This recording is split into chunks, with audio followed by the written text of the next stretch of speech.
یہ اللہ کی تقسیم ہے، اللہ جسے جو چاہیں کام لیں۔ ہماری مشکل یہ ہے کہ جب اللہ کی چیزیں کام لیتے ہیں تو بجائے ہم اس کا تعاون کرنے کے اور بجائے اس کی مدد کرنے کے اس کے کام میں رکاوٹ بن جاتے ہیں۔ سنو، ہاں یہ تو اللہ نے اس کو منتخب کر لیا کہ جس کو اللہ منتخب کرے کہ ان کا تعاون کرو، یہ نہیں کہ ان کی مخالفت کرو۔ سنو اور سے، جی ہاں، ایک آدمی قربانی سے آگے آ گیا، جی ہاں یہ جانے اس کے اللہ کے درمیان کا معاملہ ہے، اللہ کسے کام لے لے؟ یہ اللہ میں تو عرض کر چکا کہ اللہ کو کام لینے کے لیے قابلیت کی اللہ کے شرط نہیں ہے، بلکہ اللہ تعالیٰ جس میں چاہتے ہیں قابلیت پیدا بھی کر دیتے ہیں۔ ہاں سنو غور سے، عجیب قصہ ہے کہ فرمایا کہ صلاحیتیں اللہ کی طرف سے تقسیم ہوتی ہیں، کسی کو سخاوت کی صفت، کسی کو امانت کی صفت، کسی کے اندر علم کی صفت، جی ہاں یہ اللہ کی طرف سے تقسیم ہے۔ اللہ جسے چاہتے ہیں کام لیتے ہیں، کہ جب اللہ کی چیزیں کام لیں تو تم اس کے کام پر اسے حسد مت کرو، کیونکہ حسد یہ تفریق پیدا کرتا ہے، کیونکہ حسد ایک دوسرے کا مقابل بنا دیتا ہے۔ حسد کا کام ہے ایک دوسرے کا مقابل بنانا، کہ حسد ایک دوسرے کا مقابل بناتا ہے۔ اس لیے فرمایا وَلَا تَحَاسَدُوا وَلَا تَبَاغَضُوا وَلَا تَدَابَرُوا وَكُونُوا عِبَادَ اللَّهِ إِخْوَانًا، کہ اللہ کے بندے بھائی بھائی بن کر رہو، اللہ کے بندے بھائی بھائی بن کر رہو۔ سنو، حسد نہ کرو، کیوں کہ حسد تو نیکیوں کو ایسا کھا جاتا ہے جس طرح آگ لکڑیوں کو کھا جاتی ہے۔ حسد بہت بڑی بیماری ہے، حسد بڑی بیماری ہے۔ جی ہاں سنو، کہ حسد کرنا اس لیے غلط اور برا ہے کہ حسد کرنے والا اللہ کی تقسیم سے اختلاف کر رہا ہے۔ عجیب بات ہے، تقسیم اللہ کی ہے، اللہ نے کسی کو مال دیا ہے، کسی کو علم دیا ہے، کسی کو عہدہ دیا ہے۔ حسد نہ کرو، کہ اگر حسد کرو گے تو تم خیر سے محروم ہو جاؤ گے۔ الیاسا فرماتے تھے کہ اللہ نے ابابیل سے ابرہہ کے لشکر کو ختم کرنے کا کام لے لیا، تو کیا تم ابابیل سے حسد کرو گے؟ پرندہ، چھوٹے چھوٹے پرندے، جی ہاں، ان کی چونچ میں چھوٹا سا دانہ، پتھر کا کنکر، اللہ نے قوت پیدا کی اس میں، ایسی قوت کہ وہ ہاتھیوں کی ہڈیوں سے اور گوشت اور کھال سے وہ کنکر پار ہو جاتی تھی۔ اس طرح اللہ نے بوسہ بنایا سارے ہاتھیوں کا، ابرہہ کے لشکر۔ کسے کام لیا؟ چھوٹی چھوٹی چڑیاں، کیا ان کی طاقت، کیا ان کی قوت، اور وہ بھی کہیں بیٹھ کر نہیں کیا انہوں نے، بلکہ فضا میں اڑتے ہوئے ماری کنکریں۔ ہاں جی ہاں، اتنی طاقت اس میں، تو کیا پرندے سے حسد کرو گے؟ ہاں اللہ کام لے رہے ہیں، جسے چاہے لے لیں۔ اس لیے صحابہ کرام کا مزاج یہ تھا کہ جب آپ کسی کی فضیلت اور کسی کی اہمیت بیان کرتے تو صحابہ ان کے ساتھ رہنا پسند کرتے تھے۔ دیکھو روایت میں حضرت سعد بن ابی وقاص رضی اللہ عنہ کا واقعہ ہے۔ سعد رضی اللہ تعالیٰ عنہ کو بارے میں آپ نے فرمایا کہ یہ آدمی جنتی ہے، 3 دن تک فرمایا یہ آدمی جنتی ہے، یہ آدمی جنتی ہے۔ عبداللہ بن عامر کو خیال ہوا کہ چلو ان کے ساتھ دیکھیں یہ جنتی کیسے ہیں، کیا عمل کرتے ہیں، ان کی تہجد، ان کی رات کی عبادت وہ دیکھیں گے تو ہم بھی وہ کریں گے جو یہ کر رہے ہیں۔ تو گئے عبداللہ بن عمرو ابن العاص ان کے پاس اور جا کے کہا کہ میں 3 دن آپ کے خیمے میں رہنا چاہتا ہوں آپ کے ساتھ۔ تو میں یہاں آؤ، رہو، کیا بات ہے کہ میں آپ کے ساتھ رہوں گا، آپ کی عبادت، آپ کا عمل دیکھوں گا۔ تو حضرت سعد فرماتے ہیں، وہ عبداللہ بن عمرو فرماتے ہیں کہ میں نے 3 راتیں گزاری حضرت سعد کے ساتھ، 3 راتیں جاگ کر ان کی رات بھر کی تہجد کو، عمل کو دیکھنے کے لیے، لیکن یہ رات کو پڑھ کے سوتے تھے عشاء کے بعد اور فجر تک سوتے تھے، درمیان میں رات میں کوئی نماز نہیں پڑھی انہوں نے، کوئی عبادت نہیں کی۔ چلو آج آنکھ نہیں کھلی، کل اٹھیں گے، آج تھکے ہوئے ہوں گے، شاید کل کریں گے عبادت۔ 3 راتیں گزر گئیں، میرا وقت پورا ہو گیا وہاں کے قیام کا، اور میں نے انہیں رات کو کوئی عمل کرتے ہوئے نہیں دیکھا، عشاء پڑھ کے سوتے تھے، فجر تک سوتے تھے۔ تو میں نے کہا کرتے کراتے تو کچھ ہے نہیں، اور جنتی آدمی بنے ہوئے ہیں۔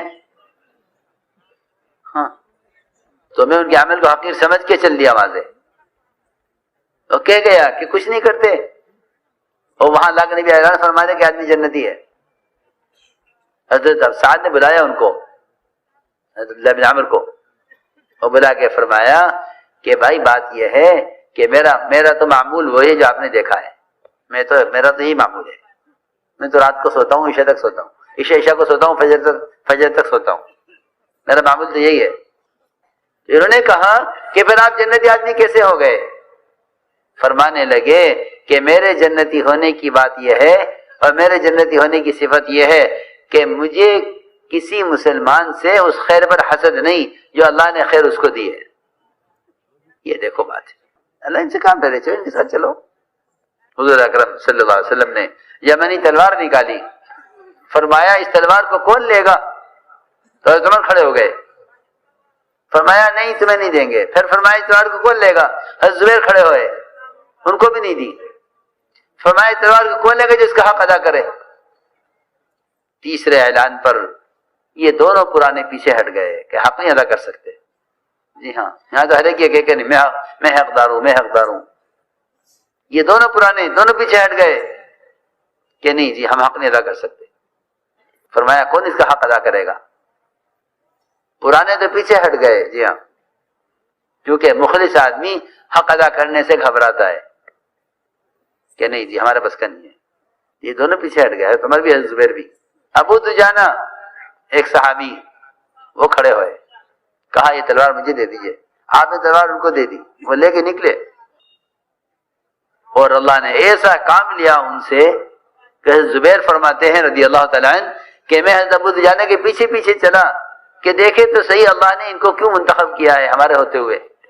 تو صحابہ کا مزاج یہ تھا کہ اگر کوئی چھوٹا ہے، نیا ہے، اور اللہ اس سے کام لے رہا تو چلو ان کے ساتھ کام کرو۔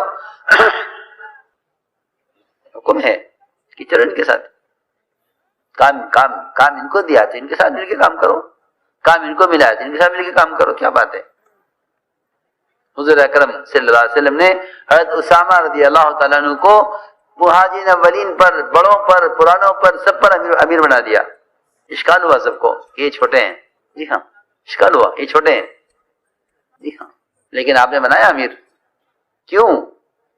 دیکھو یاد رکھو کہ چھوٹا بڑے کی اطاعت کر لے یہ تو آسان ہے، لیکن بڑوں کو حکم ہو کہ چھوٹے کی اطاعت کریں کہ یہ اطاعت کا امتحان سخت ہے۔ ہاں یہ بات ہے کہ تمہارے ذمے سننا اور ماننا ہے، اگرچہ تم پر کسی ایسے حبشی غلام کو امیر بنا دیا جائے کہ اس کے کان چھوٹے ہوں، ناک اس کی چپٹی ہو، اور سر اس کا کشمش کی طرح بچھا ہوا دبا ہوا ہو، عیب، اتنا عیب دار۔ یہ بتایا کہ امر علیکم عبد حبشی مجدع، ہاں کان کٹا ہوا، رنگ کالا، اور راسہ کا زبیب، کہ اس کا سر اتنا چھوٹا ہو جیسا پچکی ہوئی کشمش ہوتی ہے۔ کیوں؟ کہ نہیں تم اجتماعیت کو تو چھوڑ دو، اجتماعیت ختم ہو جائے گی، اطاعت نہیں ہوگی تو۔ یہ فرمایا۔ حضرت زبیر بڑے ہیں، ابو دجانہ چھوٹے ہیں، حضرت زبیر پرانے ہیں، ابو دجانہ نئے ہیں، کہ چلو ان کے پیچھے جا کے دیکھو، تو دیکھ کے فرمایا اللہ جانے، اللہ کے رسول جانے، کس سے کیا کام لینا ہے۔ تو میں نے ایک بات عرض کی ہے کہ حسد کی وجہ سے آدمی ساتھ چھوڑ دیتا ہے، حسد کی وجہ سے آدمی کام کے ساتھ چھوڑ دیتا ہے کام میں، جی ہاں ہم ان کے ساتھ نہیں چلیں گے، کیوں، کیا بات ہے، حسد ہے، جی ہاں اندر حسد ہوتا ہے کہ ہم تو الگ کریں گے، ان کے ساتھ نہیں کریں گے۔ سنو، اور صحابہ کا مزاج یہ ملے گا کہ جب وہ کسی کو آگے بڑھتا دیکھتے تو اپنے آپ کو ان کے ساتھ کر دیتے، تو ان کے ساتھ ہو جاتے کہ چلو آپ کے ساتھ کام کریں گے۔ اس لیے فرمایا کہ ساتھیوں کی خوبیاں دیکھو، اور یہ کہو کہ خوبی اللہ کی طرف سے ہے، اس کے اختیار کی چیز نہیں ہے کہ اللہ رزاق ہے، کسی کو مال دے، اللہ تعالیٰ کسی کو علم دے، اللہ رزاق ہیں، وہ کسی کو رزق دیتے ہیں، کسی کو علم دیتے ہیں، کسی کو عہدہ دیتے ہیں۔ اس لیے فرمایا کہ ساتھیوں کی خوبیاں دیکھو، خرابی مت دیکھو، خوبیاں دیکھو، محاسن دیکھو، کس کے اندر کیا خوبی ہے، تو وہ خوبی تمہارے اندر آنے کی صحبت سے، ساتھ رہنے سے۔ یہ صحابہ کرام کی خوبیاں اعلان کر کے تلاش کی جاتی تھی۔ ایک صحابی کا جنازہ لایا گیا، جنازہ آیا ایک آدمی کا، لا کر رکھا گیا، حضور اکرم صلی اللہ علیہ وسلم نماز پڑھانے کے لیے تشریف لائے، تو حضرت عمر رضی اللہ تعالی نے آپ کو نماز پڑھانے سے روک دیا، فرمایا کہ آپ اس کی نماز مت پڑھائیے، یہ آدمی اچھا آدمی نہیں ہے، آپ اس کی نماز مت پڑھائیے۔ سنو، آدمی صحیح نہیں